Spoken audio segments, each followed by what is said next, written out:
Get your copy of 5 Steps to Solo Travel at Amazon on May 8th, Mother's Day. If everyone buys it that day, the book will be at number 1.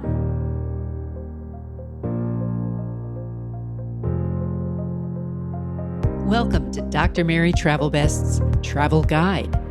This is an episode for women like you who need a little extra support traveling the world, one woman at a time.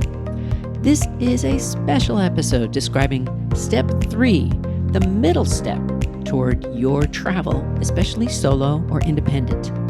The podcast is sponsored by Sun Marketing, doing advertising and marketing in San Diego since 1993. I'm Dr. Travelbest. I've been traveling independently for decades, and soon I will release a second guidebook, 5 Steps to Solo Travel. Please share this with your friends, your loved ones, and future travelers. What is Step 3? It's the third, the middle of 5 steps that will bring you to the level you wish to travel. Only this is by yourself, solo, or with a friend, independently, but not on a guided tour. The steps in order briefly. Step 1 is your first solo trip, nearby, overnight. Step 2 is state-to-state travel. Step 3, where we are now, is to a faraway state or a nearby country.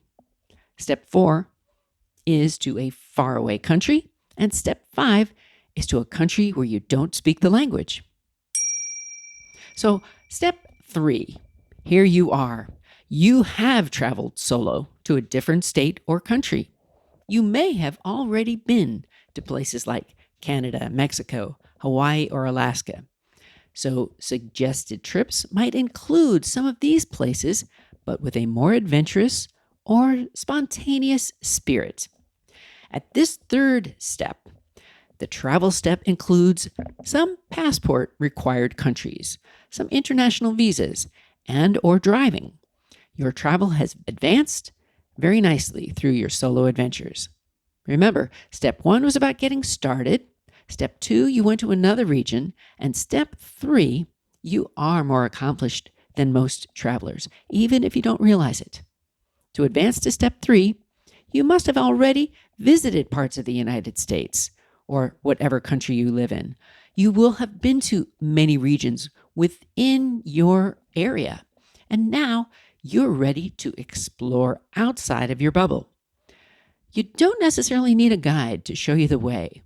And I recommend checking with the CDC and State Department websites before traveling to some of these destinations. Now, I've got a whole chapter on Step 3 destinations. Things like Alaska, Canada, Hawaii, the Bahamas. In some areas, yes, a U.S. passport is what you need, or a visa, possibly some international driving. Your travel has advanced. For Alaska, you'll be experiencing spring in late June, summer in July, and fall in August, for example. If you travel there another month, you will be in winter weather. So consider going in July or August for the best weather and the longest days, so you can do more while it's light outdoors. There is a lot on Alaska in this book. You may be flying into a Canadian airport for your trip, and I'd recommend Toronto, Montreal, and Vancouver airports. You'll need your passport for Canadian travel, and be sure you follow the travel restrictions, if any. They may have changed. So to prepare, you could visit the websites for U.S. passport holders. What's next for travel?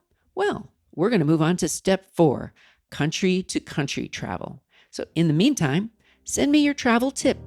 You can send it to my Facebook page, my group, Instagram, Twitter, my blog, or drtravelbest@gmail.com. Maybe you'll see your tips in the next book. What's on your travel bucket list? Tell the doctor and her team of women who travel the world seeking the very best. Dr. Travelbest, that is.